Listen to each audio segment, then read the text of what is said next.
Okay, I'm going to have to make two different videos. First, an introductory video, and then the Is My Roommate Creepin video.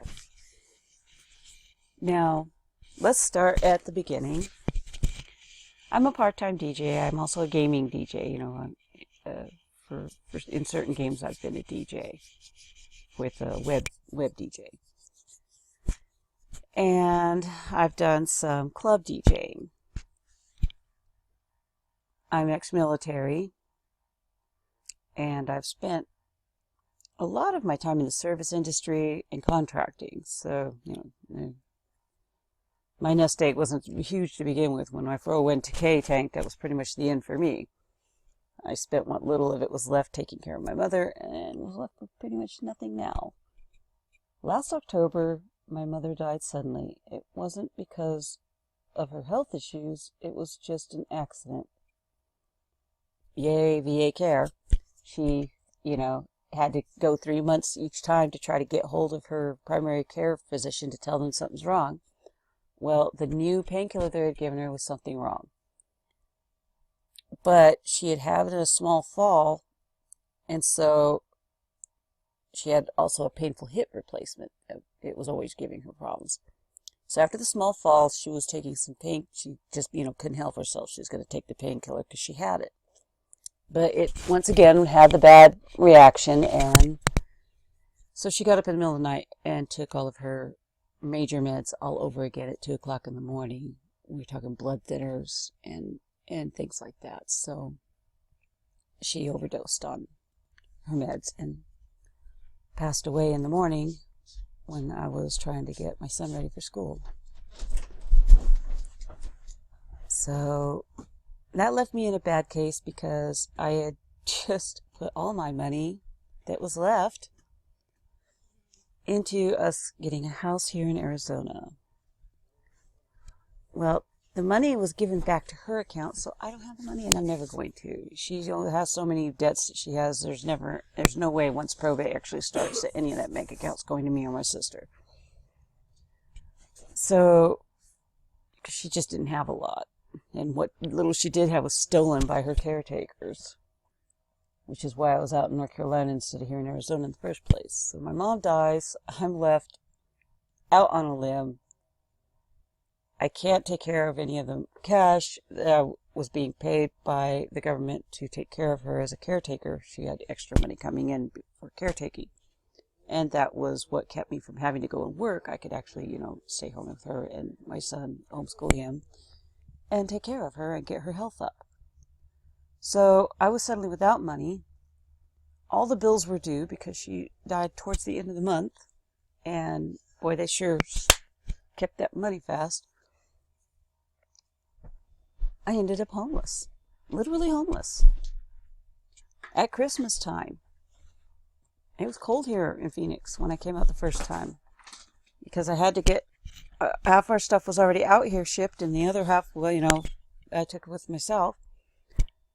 And I had to go back and get my truck. So that was, happy times. But I spent 10 days on the street with my 11-year-old son. And you know that there were no shelters out of all the shelters in Phoenix, a huge city with 3 million people, that deal with people like us. They either could not take care of children with special needs, they didn't think they could, accept us, or I'm not in transition. What's transition mean? You think to yourself. That's what I thought. Transition means a person that's either trying to kick alcoholism, drug addiction, pedophilia, street walking, and gambling. So basically, because I'm only a temporary loser and not a full-time loser, there's nothing that can help me. And we're talking Salvation Army, Goodwill, not just smaller names and missions. One of them I actually used to give money to. Now, to be fair, out of the 16 that I applied to, 3 were full. So we were actually homeless until one of my gaming friends put us up until I could go out to the Carolinas and pick up the rest of our stuff. Why not stay in the Carolinas? Because it was even a bigger dead zone than this little tiny town here. So here I am, you know, came out here to get a place. The place was no longer available. The other place was destroyed and demolished.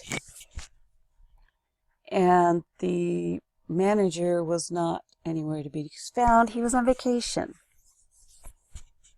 So I was stuck here in this place that was only supposed to be a short bit from the city and actually ended up very far from the city. I drive a Suburban. And we were living in the Suburban anyway, so I'm living in the Suburban doing odd jobs, and my boss is the person that had the room that I'm renting now. And of course, he's been fixing up his house slowly because he just barely moved into this place. Now, this is a trailer in a trailer park. You know, woohoo! You won't see me on Cops. So this is in existence, and it works. You know, beggars can't be choosers when you got a kid to have a roof over the head and, you know, a start. So we'll call my boss Bob. You know, Bob is a vet and ex-Navy. He's a horrid tease. He's an alcoholic. He, you know, is one of those guys that drinks beer all day long. Skinny old fella. He's 12 years older than me. I'm not exactly young.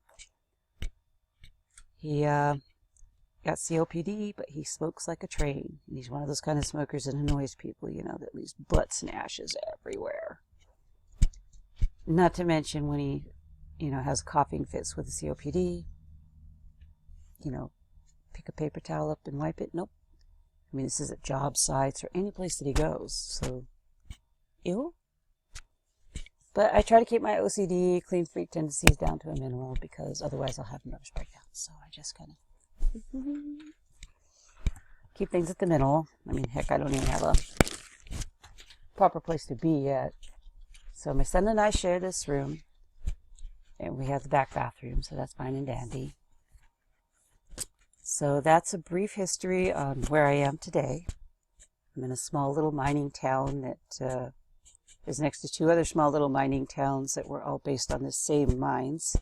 And the mine was bought by an Australian company and promptly shut down. Interesting, huh?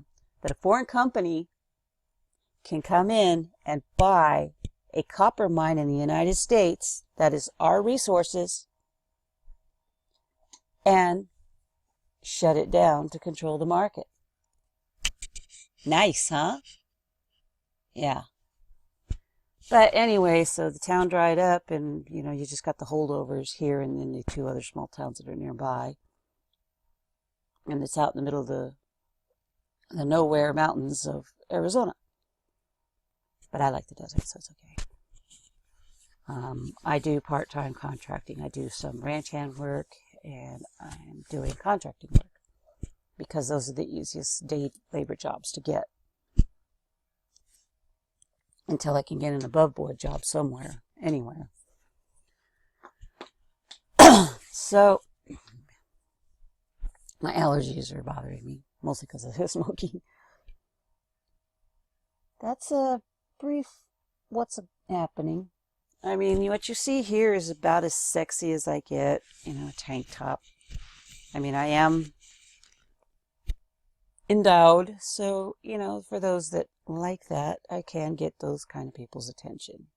Whoop. Now, I've been having trouble thinking of whether or not my roommate's being a creeper because, you know, when I think of things, it's so outlandish. Half the time I'm just wearing clothes that are for work, which means, you know, I usually have a long sleeve shirt and some kind of sweats or something to make sure that, you know, all the materials and stuff on the site don't ruin my skin. But as we know, not all men are pigs, but for the men that are, there is not enough clothing. There is not enough clothing in this world that you can wear to keep men from having lustful thoughts about women. Because if they don't see it outright, they'll just imagine what they want. And that's, look right here. I mean, come on. Ooh, man. Did you see that flash of ankle? Yeah, man, I saw that flash of ankle. God, that was sexy. Her eyes were like a fire, you know. It's like, hey, what more could she cover up? No wonder, they have those things, those other hijab things that actually cover their head, like, Ku Klux Klan hoods, and it's still not enough. I mean, as far as hijab kind of things go, these girls are kind of curvy. They don't wear the big burlap sack. Theirs has a little bit of shape. Oh my God. That must be what these guys are looking at. They don't even know if that's women under there, really. It's just, oh my God. So we know how that goes. So next I'll have a poll, and you guys tell me. I mean, I have a hard time in the real world as far as signals, social signals. That's where my Asperger's becomes a handicap more than anything else, is that. I mean, I've done pretty good at normalizing, even after a head injury. I had so much training as a kid, horrible, horrendous methods, that it stuck. But I don't know. Is he being a creeper?